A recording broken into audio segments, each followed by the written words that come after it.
kalbam ekstremali situacija, visiems iš karto kyla pirma mintis, na, karas. Svarbiausia žinutė, kurią mes turim suprasti.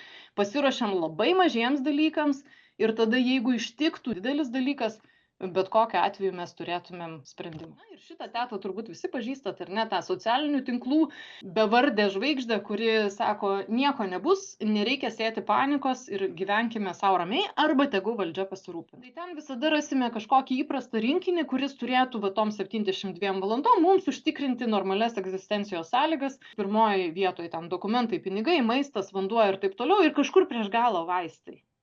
Tai vat jeigu mes kalbame apie žmogų, kuris turi kažkokią lėtinę ligą, tai vaistai atsiduria pirmoje vietoje. Va taip vat sąžiningai savo pasakykite, kiek kartų per gyvenimą esate šitą dalyką valgę. Negalvojate, kad jeigu jau ekstremali situacija, tai dabar bet kokį šlamštą valgysiu. Todėl, kad sveikata šitoje vietoje yra pirmiausia. Mes turime galvoti apie tai, kad užsitikrinti tokią sveikatą, kuri netrukdytų išgyventi tas 72 valandas be kreipimosi į medikus. Ir va čia vat mūsų didysis iššūkis, kuris, kaip sakau, visada labai kelia daug klausimų. Jeigu tas krepšys sudėtas idealiai, jeigu jame yra visko ir dar truputis, tai jo tiesiog gali neiti pakelti ir tada jisai bus absoliučiai bevertis. Kalbant apie lėtines ligas, svarbiausia dalis yra vaistai, medicinos pagalbos priemonės ir baterijos. Visa kita mes jau galim įsidėti tom 72 valandom, bet tik tai taip, kad dar galėtumėm panešti. Turime labai gerai pagalvoti, ar mums reikia įsidėti mezginį, jeigu niekada nemezgam. Tai kai mes galvojam apie tuos kilogramus ir apie tai, kiek visa tai užima vietos, tai yra tokie išgyvenimo miegmaišiai. Na, jie neskirti miegojimui. Jie skirti tam, kad jeigu yra šalta, į jį įlindus su visais batais ir drabužiais, tiesiog yra visiška termoizoliacija, todėl kad vidus yra veidrodinis ir mes turime galimybę sušilti.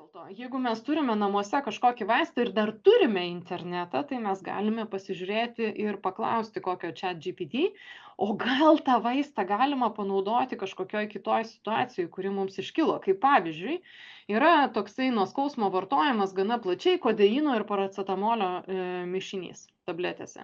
Nereceptinis vaistas. Kodeinas, jisai labai gerai veikia nuo skausmo. Jis taip pat slopina kosulį. Gavau klausimą nelabai seniai, kad jeigu, sakykime, pristigtų insulino, ką daryti? Na tai pirmiausia, turbūt, ką mes darytumėm, tai taupytumėm. O kaip mes jį galim sutaupyti? Bazės nesutaupysim, bet galim padaryti taip, kad maistui reikėtų mažiau. Vadinasi, keisti mitybą į mažai angliavandenių ir atitinkamai mažinti insulino dozes. tą reikia žinoti, tam reikia būti pasiruošusiam, tam reikia turėti praktikos. Vadinasi, negalim galvoti, ai, jeigu reikės, tai aš ten nebevalgysiu tų makaronų. Reikia pabandyti jau dabar jų nevalgyti ir pasižiūrėti, kaip tai veikia. Geriausias vaistas yra išankstinis veiksmų planas. Jeigu aš žinau, ką aš darysiu tokioj situacijai, kuri kelia paniką, tai tos panikos bus natūraliai mažiau. Žinojimas saugo. Žinojimas nėra panika, protingas atsargumas nėra baimė. Tai